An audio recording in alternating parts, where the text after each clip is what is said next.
orgasmic enlightenment, where the sexual and spiritual come together. I'm Kim Anami, and I'm a holistic sex and relationship coach and a vaginal weightlifter.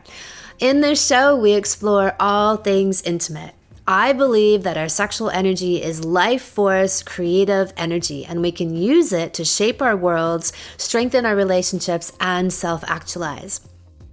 I blend the most avant-garde information from neuroscience, ancient sexual practices like Tantra and Taoism, to renegade wellness modalities to show you how to create gourmet sex in your lives.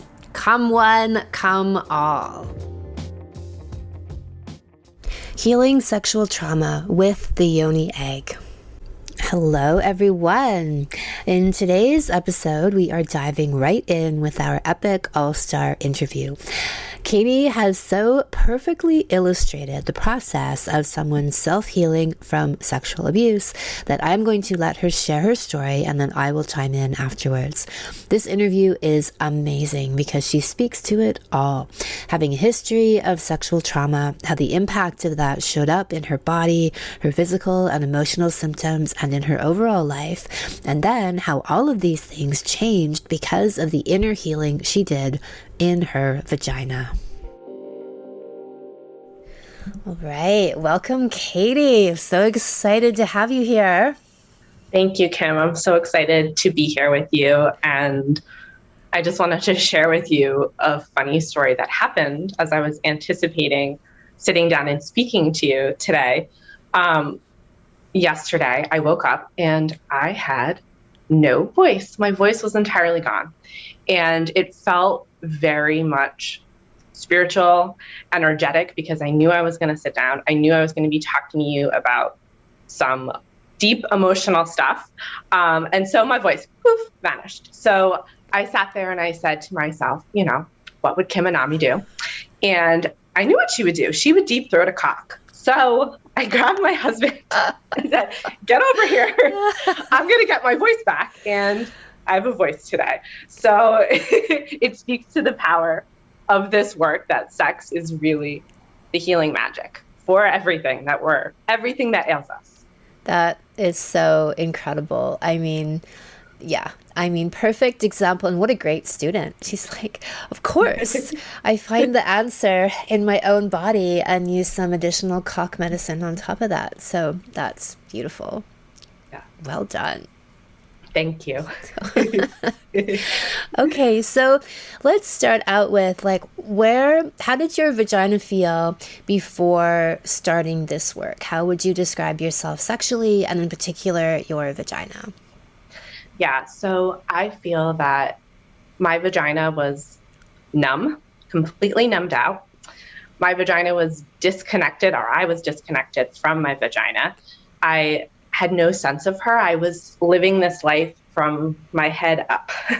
There was no connection to the rest of my body.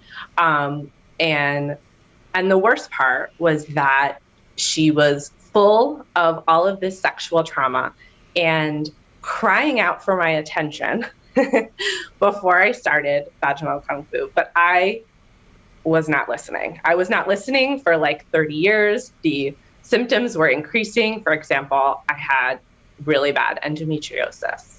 So really painful periods, really heavy bleeding. And you just you think that's normal. You're just like, oh, well, I just have difficult periods. That's right. in my matrilineal line. And I don't really, feel anything in my vagina, but it's okay because I have a vibrator. So I can still have orgasms that way. And so it's all sort of fine, except it isn't. Except I was deeply unhappy living that way.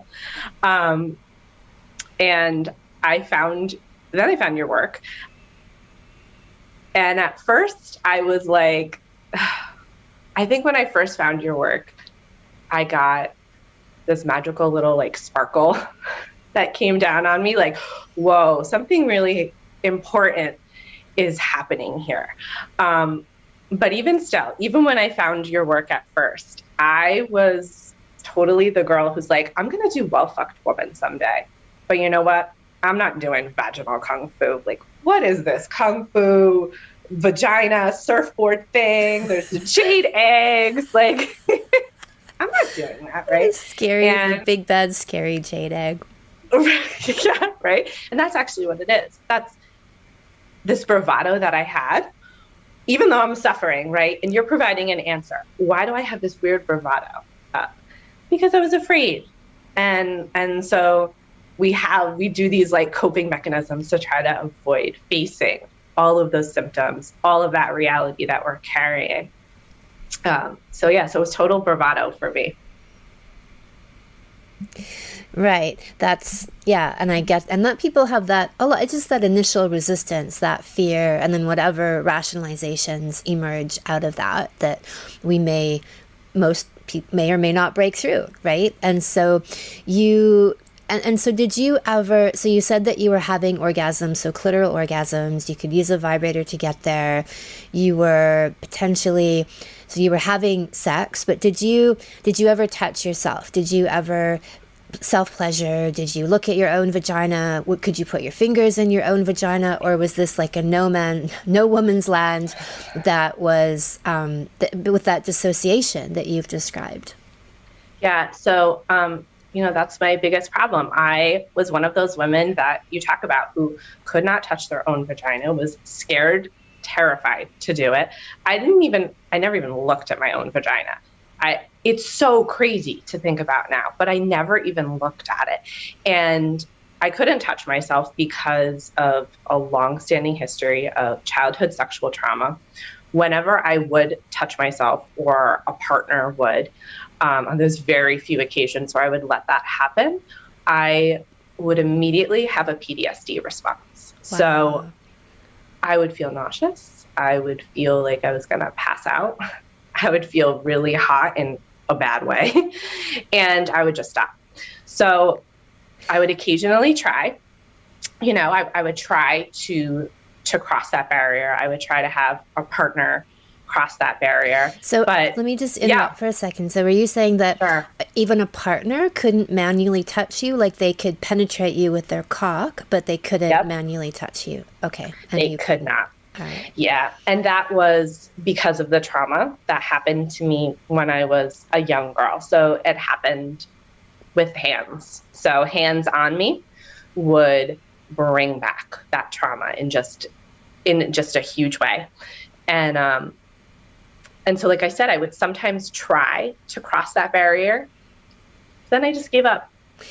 And I just decided that wasn't for me. And I was never going to have that in my life. And I was just always going to be like broken in this way. And, I dabbled sometimes in healing things. Nothing worked. And I was just sort of resigned to it until I decided to do VKF. And I remember the day that I decided to do it. I'd been like devouring all of your content and like a crazy person, like a starving woman. And I'm sitting there and I'm going, why? Why is this happening, Katie? Like, why are you devouring this to such extent? Like, what's going on? And I felt inside, like in yoga, there's this term, the inner spanda, and it's like this great leaping of the heart. And I would describe it as the great leaping of my vagina. She was like, you need to do this. You need to do this. And that was the first time that I was like, okay, maybe I've tried everything else. Maybe I'll try this straight jade egg thing. Maybe I can actually do this and heal this. Maybe I could be at a place where I could touch myself. Is that possible for me? I'm still not sure, but I felt this willingness to try. It was such an interesting moment when I decided to take VKF because the pain always felt so strong and the PTSD symptoms was so strong and it was so involuntary and it felt so much bigger than me. But in that moment when I decided that I was going to do this and try to go down this healing path, I tapped into this power inside me that is bigger. And I believe that we all kind of have this place inside of us that is bigger than any pain, than any trauma, that wants to heal more than the power of the pain or the power of the trauma. And if we can like tap into that, that can start pulling us forward. And that's what started pulling me forward on the beginning of that healing journey. That's so beautiful and such a lovely way to describe it, and also acts as a beacon of inspiration for other people who might feel lost in that place you mentioned earlier of despondency and just giving up, right? Yes. So that's something, you know, I can't do. Obviously, there's other things I can do, and, you know, I'll just get by with that. So I love that you found that and you grabbed hold of it, you know, and rode that current all the way home.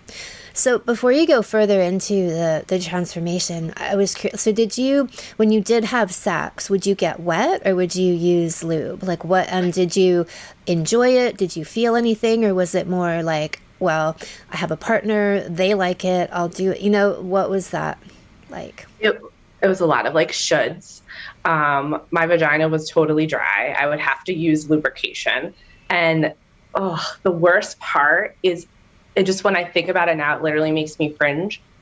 All the times that I said yes to sex when it was clearly a no. Like I never went in and asked my vagina, like, are you ready?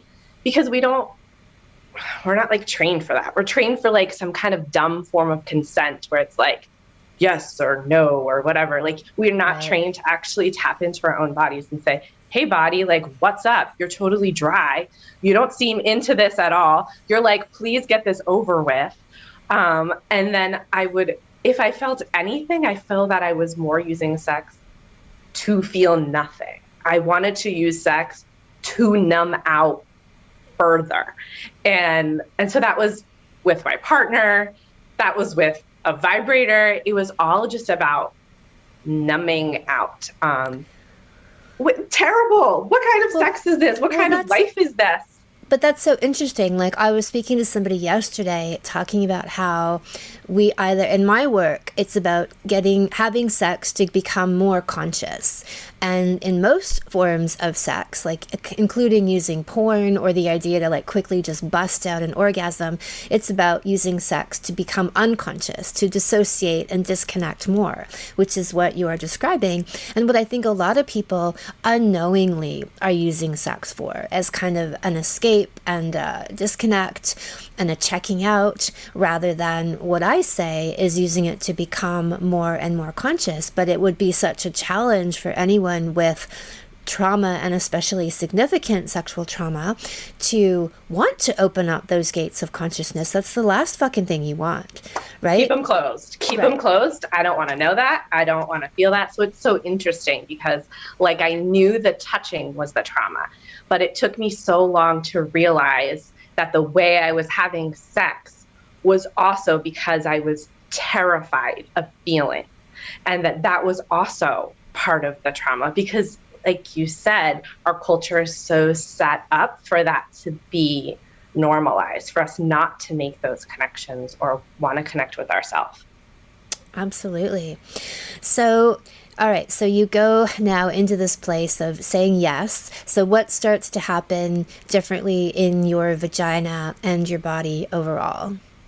Yeah, so it was a very slow journey at first because like I said, can't touch myself, can't look at myself. I'm like, all right, I just got to be honest about where I am, you know, feeling like embarrassed or like sad about it at first. I'm like, this is where I am, man. Like, let's do this. So just would sit down in the beginning, and those early sessions with the egg were so pitiful. I would set a timer. I'd be like, all right, let's set a container. So it'd be like really safe. I'd set a timer for like 3 minutes. I'd be like, let's go. Can we last 3 minutes? Well, baby steps. I love it. That's great. It's better than nothing, right? And if that works, that's great.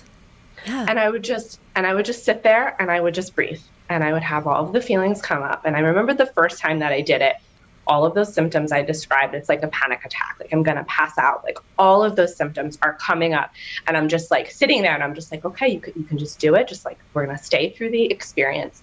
And then when I made it to the end and I pulled out the egg, and I didn't die and I didn't pass out. So they say like fear, right? False evidence acting real. Yeah. I was suddenly giving myself new evidence. Like, look, it's okay. So then slowly I would just increase from there. Each time I would sort of establish what felt safe. So I could do the egg for 3 minutes this time. So next time I'm just going to push the boundary in one small way, and I'm going to do 4 minutes, and I'm just going to keep showing up each day, and it's going to, it's going to grow. My capacity is going to grow. And like, I trust that.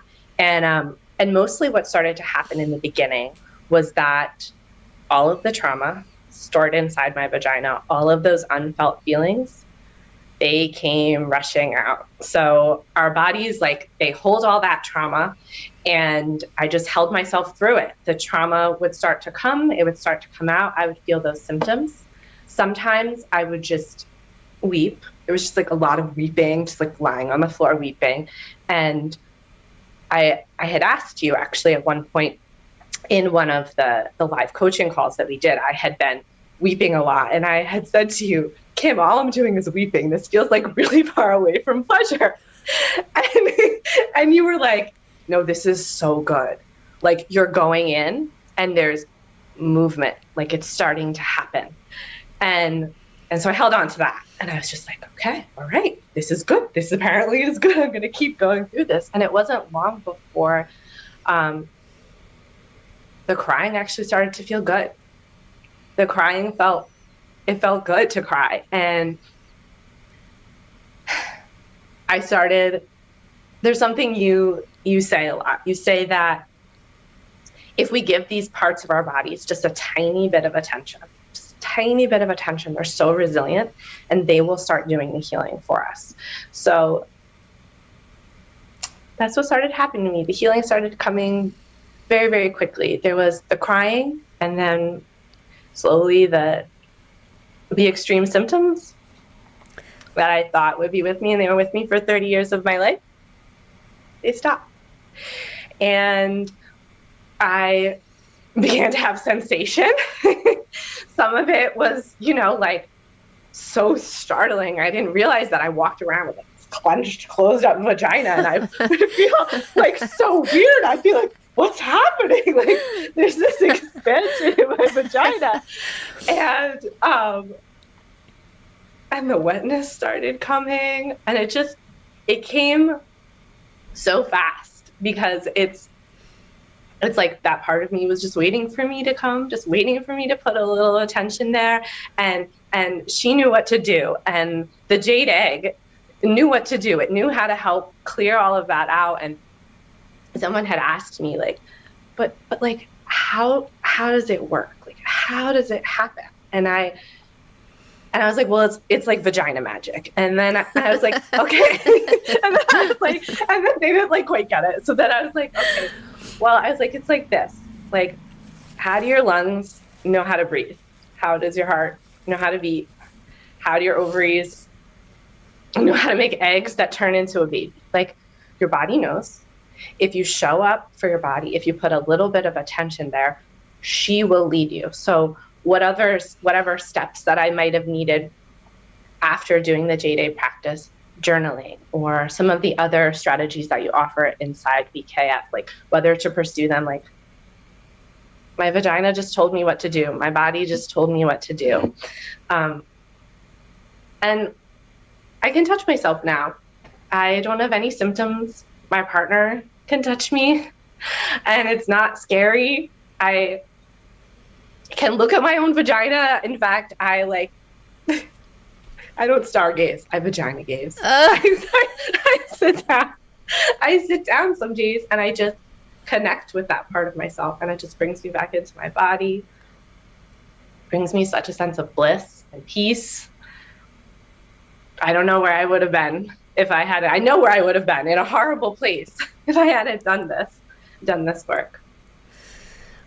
Wow, that is so, I've been like tears coming to my eyes listening to all this, wiping them off my face, because it's just so beautiful and strong and courageous of you to go through that. on your own, and to really trust.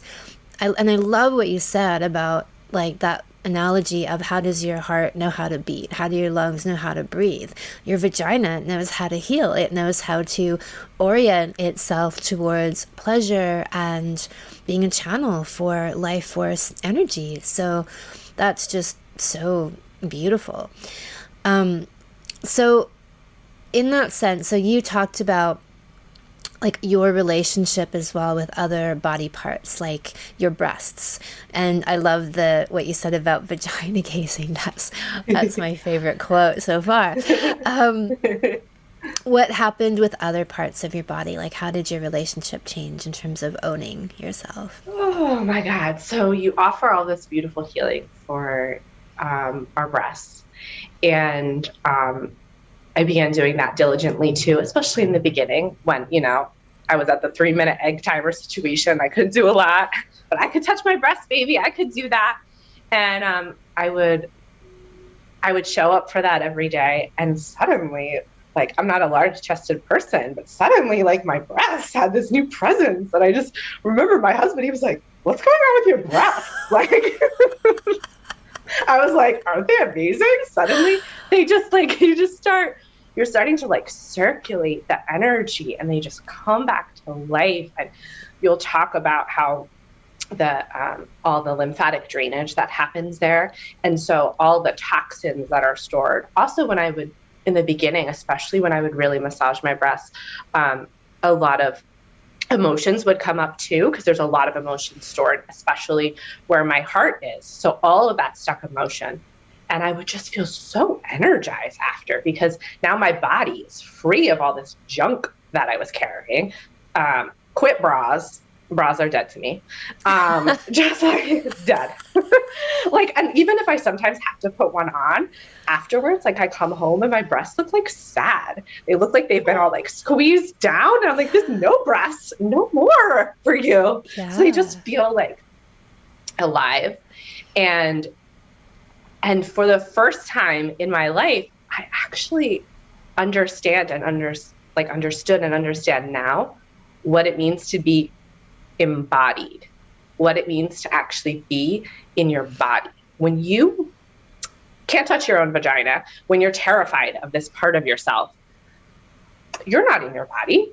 You're up here, like I talked about, but it's like even more than that. How can you inhabit your body fully if you're scared of part of your body, if you don't know part of yourself? Like, you can't be in your body. And then if you're not in your body, forget feeling pleasure. You don't feel anything. You're just like walking around.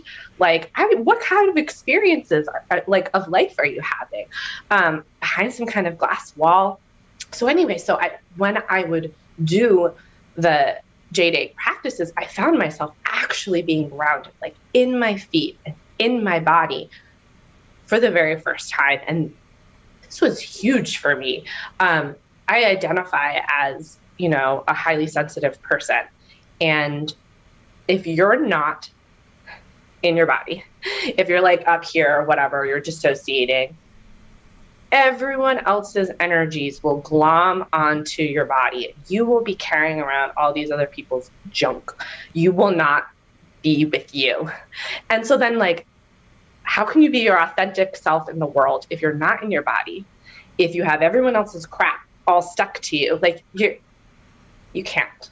And so that was one of the really like shocking side effects. I mean, my breasts were one of my favorites because that was just like, ooh, but one of the shocking side effects was how grounded and how much it did to bring me in my body. And as someone who, tends to be more intuitive and empathic, like I tried everything to deal with that so that other people's energies wouldn't come in my body. I would do shielding and I would wear crystals and I would like say mantras, like, no, get the jade egg, like get the jade egg. So I have this like corny joke about it, which I'm going to share with you because you like puns. And you got to have some jokes like to get through all of this. You've got a sense of humor is so important. Absolutely. So I say that I went from a highly sensitive person to now I have a highly sensitive pussy. That's my HSP. I love it. Oh my gosh, that is incredible. And what a profound observation that, having, because I would identify the same way as highly sensitive and empathic. And, I never, like, I do talk about how sexual energy creates its own shielding. Like, when you are inhabiting your sexual energy and you are well fucked, whether single or coupled, you do create this impermeability around you. But I hadn't really thought of that in terms of being a highly sensitive person and taking on and being hyper aware of other people's states of energy and emotion.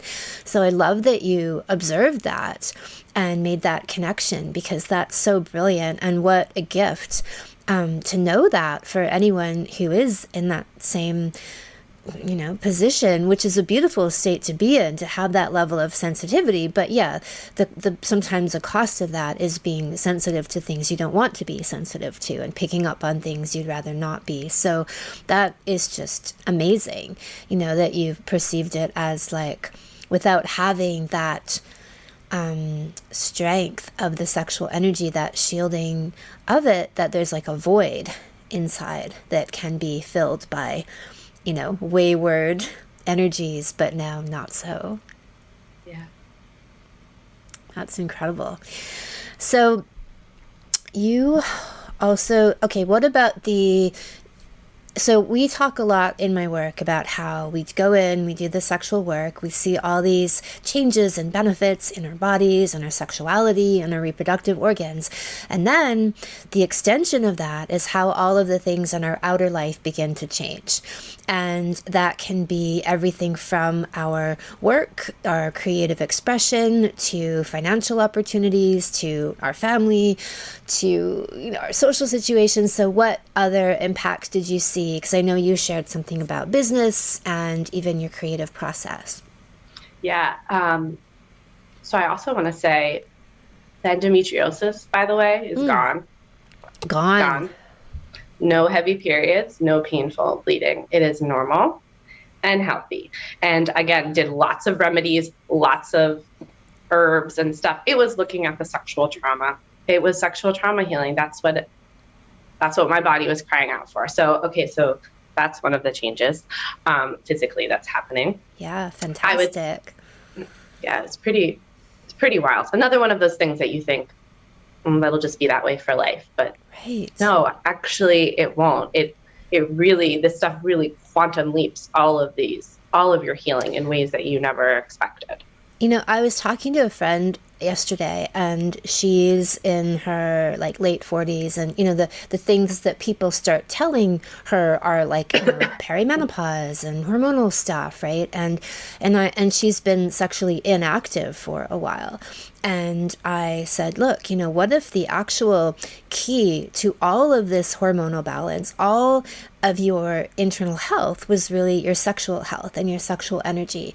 And when that gets up-leveled and brought into balance and its true rightful power, it's like the master hormone, the master switch in your entire body, right? As that life force channel, it governs everything else more than anything else. And what if that, and what you're saying is really speaking to that, right? Is clearing that. 100%. Yeah. 100%. I couldn't agree more.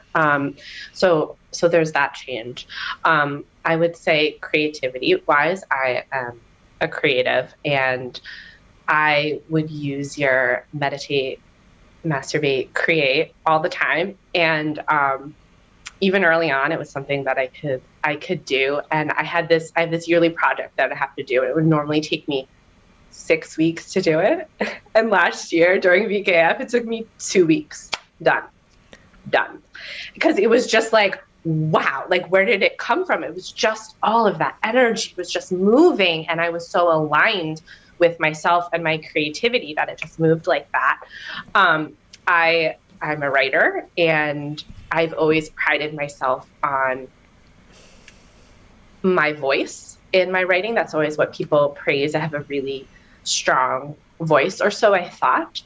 I realize now in looking back that because of what we talked about, the way I wasn't really inhabiting my true self and the fullness of my own body, I wasn't really writing from that deep core. And so suddenly my writing has changed, the quality of it. I'm writing from this deep core place. When it comes to business opportunities, I was trying to calculate this. It's actually so wild. So we finished the course, and within 3 months of finishing the course, I was starting to have the deeper vaginal orgasms. Within 3 months of those orgasms starting, over $100,000 increase in our household income, and that continues to rise. And that was like, I wasn't looking for it. I wasn't like trying to find that. It was just another one of those benefits that's just like rushing in. I'm trying to think what else. I would say I no longer use sex to numb. I actually feel things during sex. I quit my vibrator during this process. It's something that's really important too. I in the course, you say, quit your vibrator. And when you said it, I got really angry. I was like, don't take my vibrator away. The vibrator death grip. Death grip on the vibrator. It's a thing. And I was like, you can pry it out of my cold dead hands. Yeah.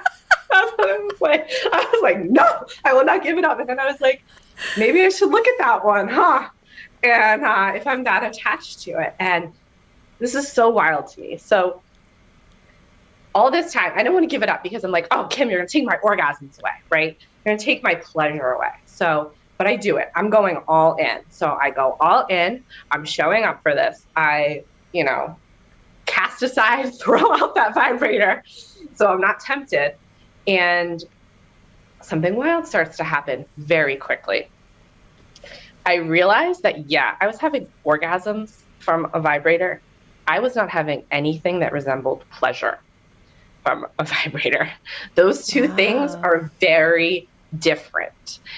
The sheer pleasure that I felt from using my jade egg and feeling my vagina start to come to life was 1,000 times more pleasurable than any stupid, quick, numbed out vibrator orgasm.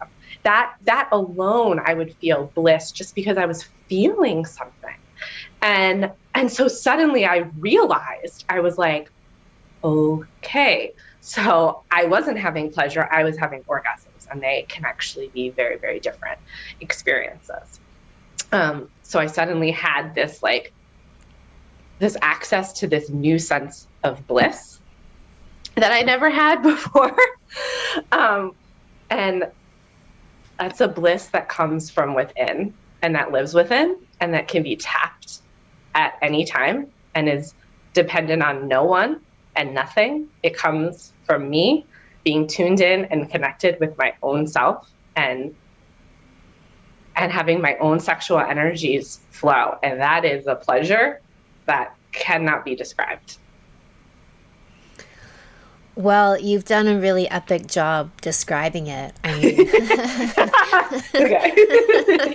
Thank you.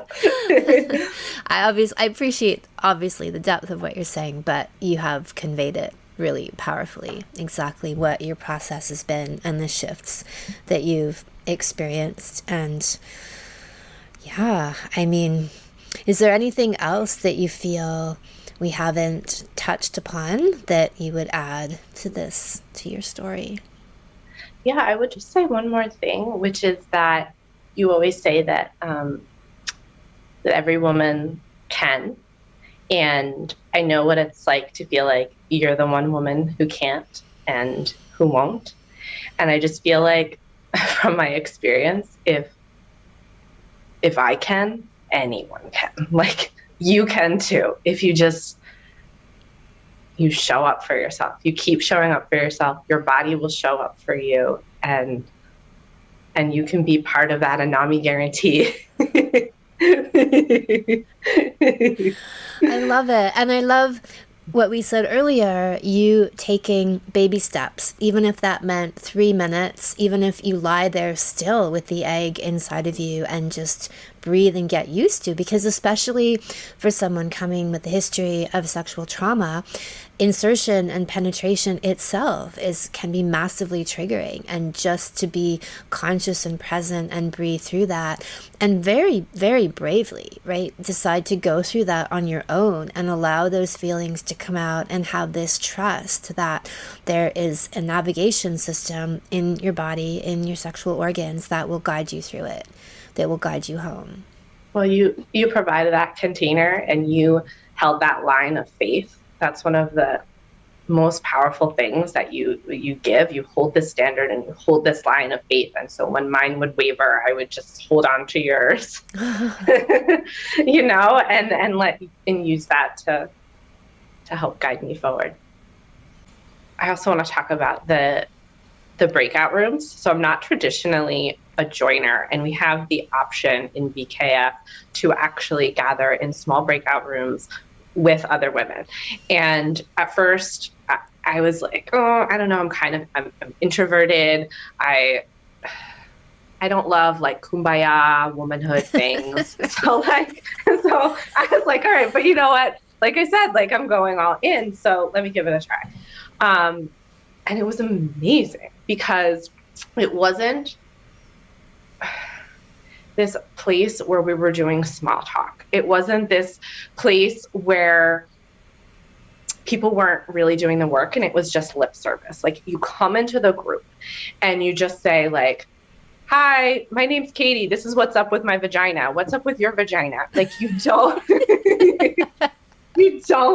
and we spend so much time as women, like, pretending we don't have vaginas. We're not supposed to talk about them. Like, let's hide all this stuff about them. And then to just like walk into this virtual room and just lay it all out there. It is so freeing, and it is so liberating. And it really does make you feel very seen. I remember I was in this one group, and there were 4 women, and it came out that all 4 of us had experienced some kind of sexual trauma. Wow. And there wasn't shame about it. There was just like understanding and support. And there is such power in speaking something that has been like locked away. When it's locked away inside you, it starts to eat you up, and it's like this darkness that you're carrying around. And the second you speak it, it like bursts into light. And to have other women witness that too, it was so incredible. And in fact, even though the course has been, it's been a year, I am still in contact with some of the women, and we still have this Telegram chat. And again, it's not this face. It's not like some kind of kumbaya thing. It's not lip service. It's all women who are committed to doing the same work as you, and they share ideas and they brainstorm.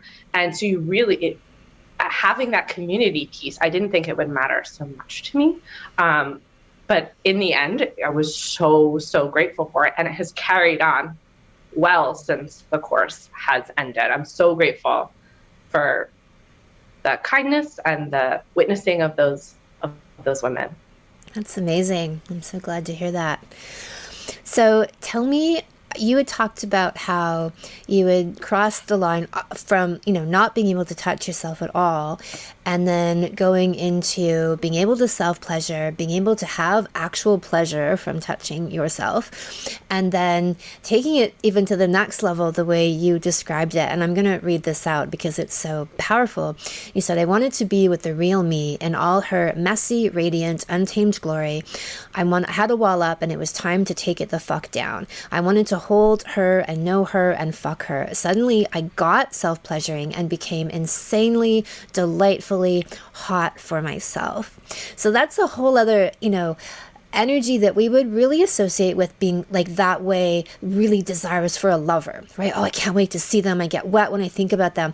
But you're describing that and having that relationship with your own self and body. So tell me more about that. Yeah. So at first with the self-pleasuring, it was definitely like very lame.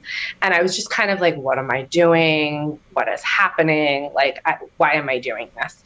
And again, okay, I'm going to set a timer for 10 minutes. Let's see what happens. And mostly nothing was really that great happening for a while. But again, I'm going to keep showing up. And then this one day, I just had this breakthrough that I was treating myself basically like a really crappy lover. Like I wasn't interested in myself. I was like bored. I didn't want to put the time into it. I was like, where's the orgasm? Like, let's get it going. Like, right? Like, and I just realized that, wow, I am treating myself terribly. And like, is that how I actually want to be with myself? So how would I want a lover to be with me? And I realized that I had this huge wall up, and I was just sort of like, I wasn't really committing to being with myself or like holding myself. And I was just, I don't know, just like going through the motions. It was very, very performative.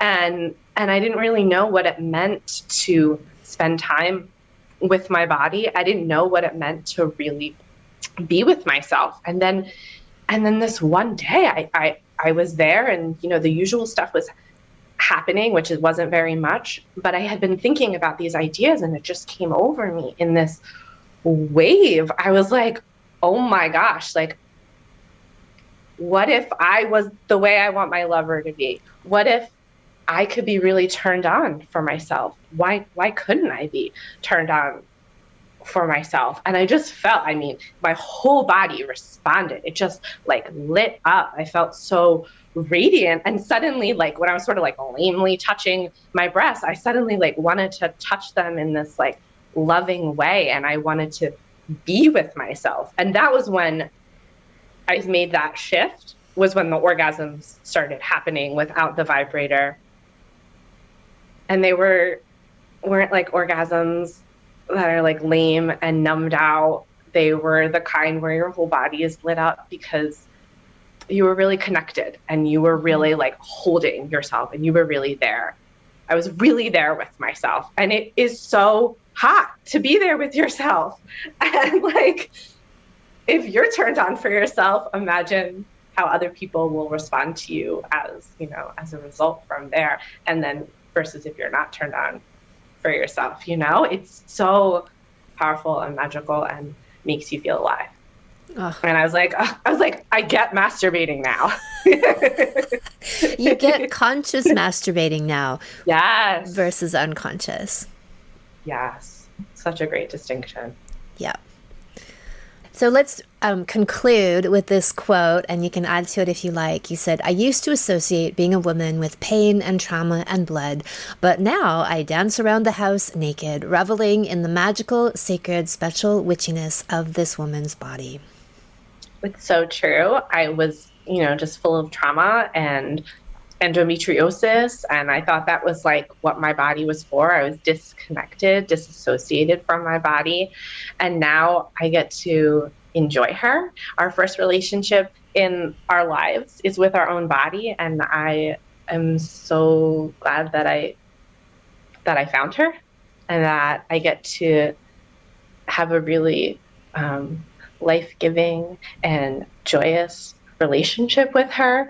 And it really is a relationship. Your body talks back to you. Your vagina has wisdom to offer. If I have questions, she will help guide me. I'm never alone. She's always got my back, and I feel like I got her back. And that's part of the witchy magic. Oh, I love that. That's such a beautiful, empowering thought, and one that I think is so opposite to what all of the programming and the experiences and the trauma that women experience, where I think their vaginas become like adversaries or enemies, or at best just dissociated entities, right? And what you're describing is so inspiring, having a vagina that you have a relationship with and it can guide you and you're connected to each other. Oh, that's so beautiful. So well done. Oh, Katie, it just moves me to no end. Like, such a beautiful interview. And thank you so much for sharing your experience and being that beacon of hope and inspiration for other women and men to know that there's a way out of these experiences, and it's through your own body. Absolutely. Thank you so much for this opportunity to share my story and for all of the healing magic that you brought to my life, Kim. I love everything that Katie has shared. I love how she took on this challenge herself. She tried countless other therapies to address not only her trauma history, but the resulting expressions of it, like her endometriosis and painful periods. I always say that all, and I mean all, without exception, all reproductive ailments are symptoms of stuck sexual energy that often comes from unresolved trauma. Sometimes it can come from limiting beliefs we've absorbed around sexuality and the imprinting we receive from our family of origin and the culture around us. But most of the time, it's from whatever injuries, violations, and mistreatment we have received ourselves. All of that gets lodged in the body, and to the body we must go in order to find it, illuminate it, and transform it, exactly as Katie has done. In Katie's process, and through taking both vaginal kung fu and the well-fucked woman, she threw herself into this and applied all of the tools I offered her. In recovering from sexual abuse, using the jade egg is a beautiful way to ease into self-guided penetration, especially for women who are rebuilding trust with their own vagina, and those who have vagina on lockdown, which is a very obvious symptom of sexual abuse that hasn't been cleared. Easing into gentle insertion gives them a sense of autonomy and getting their power back. Even if Katie was intimidated or skeptical at first, she went for it anyway in a gentle, loving way. From Yoni and breast massage to self-pleasuring to putting down her vibrator, she committed, and she did it all within the loving and supportive container of the salon's surrounded by a multitude of women of all ages and stages of their evolution, which in itself is a form of healing, simply to be seen and witnessed, and journey with the collective energy of an open and vulnerable community. All there for the same thing, because they dared to believe there was more than their symptoms and their chronic pain, more than their bodies feeling as though they had betrayed them, more than paltry clitoral orgasms from a vibrator, more than feeling like sex is something to be endured, more than using lube for every act of penetration, more than feeling like their bodies and vaginas are a great, terrifying abyss that they cannot look at, more than feeling like they are the only woman this happens to and the only one it won't work for.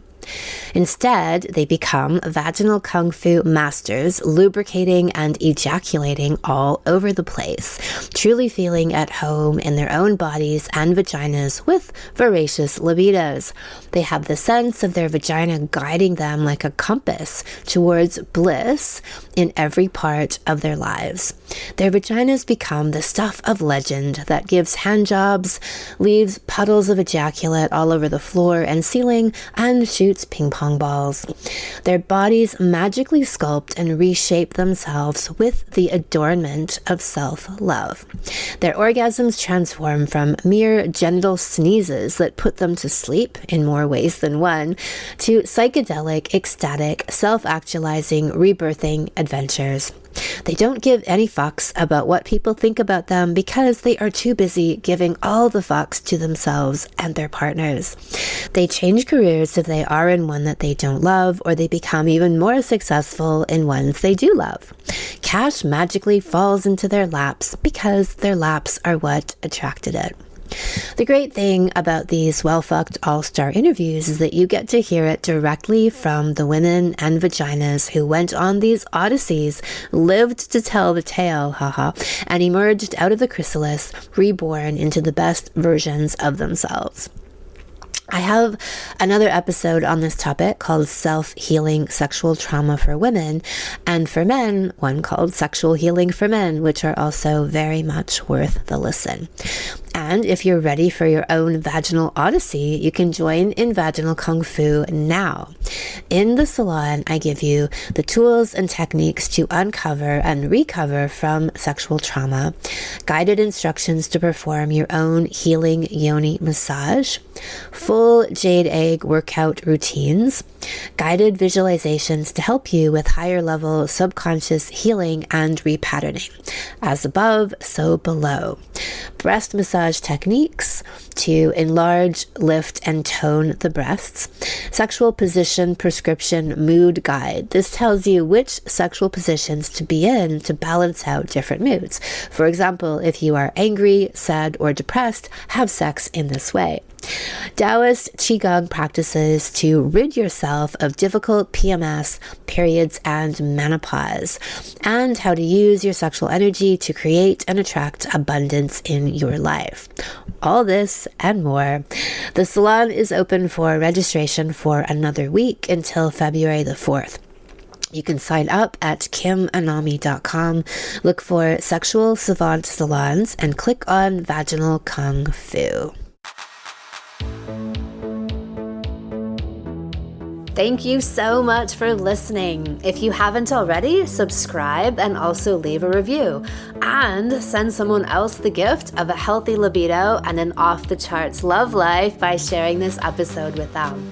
We'll be back next week, and in the meantime, many happy orgasms.